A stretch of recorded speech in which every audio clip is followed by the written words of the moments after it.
Yepyeni bir tarif videosu ile daha hepinize tekrardan merhabalar. Kanalıma hoş geldiniz. Bugün sizlerle birlikte hazırlarından çok daha güzel ve de lezzetli ev yapımı donutlar hazırlayacağız. Hemen işimize başlayalım. Öncelikle mayamızı aktifleştirmemiz gerekli. Bunun için 1,5 su bardağı kadar ılık sütü uygun bir yoğurma kabının içerisine alarak üzerine 1 silme yemek kaşığı kadar instant maya ve 3 dolu yemek kaşığı kadar toz şeker ilavesi yapıp önce şöyle bir güzel karıştıralım. Ardından 2-3 dakika boyunca oda sıcaklığında mayanın aktif olmasını bekleyelim ve hemen peşinden üzerine 2 adet de yumurta ilavesi yaparak şöyle güzelce çırpıp ardından un ekleyerek hamuru karıştırmaya başlayalım. Hamurumuz karıştırılmayacak kıvama gelinceye kadar bu şekilde devam edelim. Bu aşamada üzerine çok az miktarda tuz ekleyelim ki hamurumuz hem çok daha lezzetli hem de dengeli bir hamur olsun. Ben 200 mililitrelik su bardağı ile toplamda 5,5 su bardağı kadar un kullanarak istediğim kıvamı yakaladım. Her zaman söylediğim gibi mutlaka kontrollü davranmanız gerekmekte.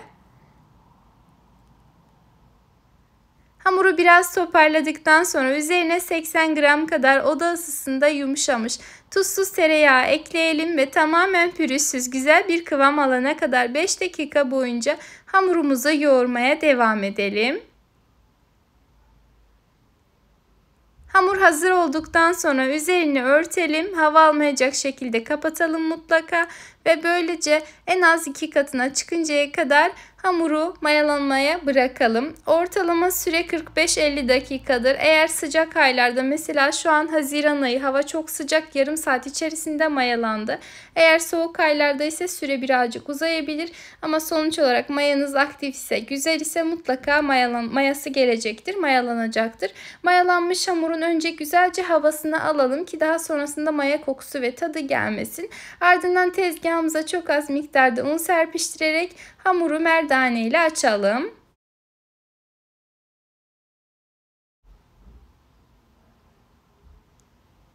Videoda gördüğünüz şekilde, yani bu kalınlığa geldiğinde bir bardak ağzı ile veya kurabiye kesici ile yuvarlak olacak şekilde keselim.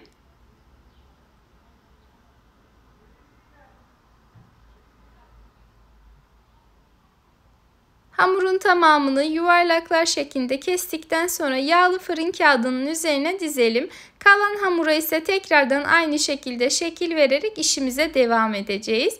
Tüm detayları çok fazla ayrıntılı bir şekilde gösterip de sizleri videoda sıkmak istemedim açıkçası. Onu da tekrardan açtım. Yine aynı yuvarlak keserek şekil verdim. Hamurların tamamına şekil verip yağlı fırın kağıdının üzerine aralıklı olacak şekilde dizdikten sonra üzerlerini bir bezle kapatıp tekrar bir 10 dakika kadar mayalanmasını bekleyelim. Ardından krema torbasının ucu, yani duy yardımıyla yuvarlak olacak şekilde içlerini, yani tam orta kısmını keselim. İsterseniz hazır donat kalıpları var, onu da kullanabilirsiniz. Tamamen size kalmış. Veya elinizde herhangi bir farklı bir şey var, böyle yuvarlaktır, onunla da kesebilirsiniz. Hiç kesmeseniz yine de olur açıkçası. Tamamına şekil verip hazırladıktan sonra elimize bir makas alalım ve hamurun ölçülerinde yağlı fırın kağıdımızı keselim ki daha sonrasında yağın içerisine attığımızda şekilleri bozulmasın. Bu şekilde yaptığınızda hem görüntüsü hem de yani son olarak sunumu çok daha güzel oluyor açıkçası. Yani daha da profesyonel çalışmış olursunuz. Ancak elinizde fırın kağıdınız yok, fazladan kullanmak istemiyorsanız, çok fazla özen gerekmiyorsa açıkçası bu işlemi yapmadan da pişirebilirsiniz. Tamamını hazırladıktan sonra uygun bir tavayı ocağa aldım ve içerisine 1,5 su bardağı kadar sıvı yağ ekledim ve yağ kaynama derecesine kadar ısıttıktan sonra yağlı fırın kağıdı ile birlikte hamurları yağın içerisine atıyorum. Birkaç tanesini tavaya aldıktan sonra hemen hızlıca, çok fazla bekletmeden yağlı fırın kağıtlarını altlarından alalım.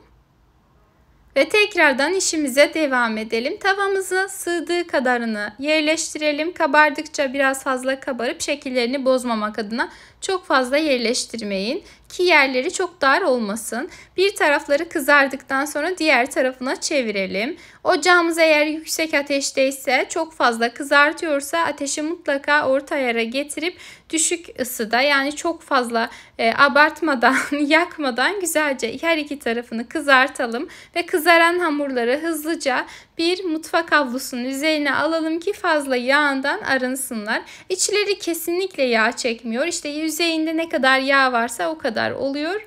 Aklınızda bulunsun. Yani içlerinde son aşamada sizlere göstereceğim. Kesinlikle herhangi bir yağ kalmıyor. Mutlaka gönül rahatlığıyla deneyebileceğiniz şahane bir tarif. Ben son aşamada süsleme için beyaz çikolata ve de bitter çikolata kullandım. Her ikisini benmari usulü, yani buharda eritme yöntemiyle güzelce erittim ve bu şekilde süslüyorum. Dilediğiniz şekilde, dilediğiniz malzemelerle süsleyebilirsiniz. Tamamen sizin elinizdeki malzemelere ve hayal gücünüze kalmış. Ben bu şekilde yaptım. Ben elimde ne malzeme varsa onu kullandım açıkçası. Şöyle pasta süslerim vardı. Onlardan da ilave ettim. Bu arada eğer tarifi denerseniz, deneyecek olan herkese fikir olmak amaçlı lütfen deneyimlerinizi denedikten sonraki yorumlarınızı yorum kısmında bizlerle paylaşmayı ihmal etmeyin ki deneyecek olan herkese de fikir olmuş olasınız. Bu arada ben bu donutların en çok beyaz çikolatalı olanlarını sevdim nedense. Siz de eğer kullanırsanız, hazırlayacaksanız beyaz çikolata kullanmayı ihmal etmeyin kesinlikle. Bazılarını da şöyle iki renkli hazırladım. Tamamen gelişi güzel bir şekilde yaptım açıkçası. Tamamını hazırladıktan sonra, yani tamamını süsledikten sonra en az yarım saat kadar buzdolabında dinlendirdim ve bu şekilde üzerlerindeki çikolatanın donmasını sağladım. Ardından artık servise hazır hale geldiler. Gerçekten pastanedekilerden bile kat kat güzel, lezzetli, ev yapımı çok nefis oldular. Mutlaka deneyin. Emeğime saygı olarak beğenmeyi, kaydetmeyi, sevdiklerinizle paylaşmayı da ihmal etmeyin lütfen. Hemen şimdi içlerini de kesip sizlere göstereceğim. Nasıl güzel olduğunu kendiniz de göreceksiniz. Yağda kızarttığınızı söylemediğiniz sürece asla kimsenin anlamayacağı bir lezzet.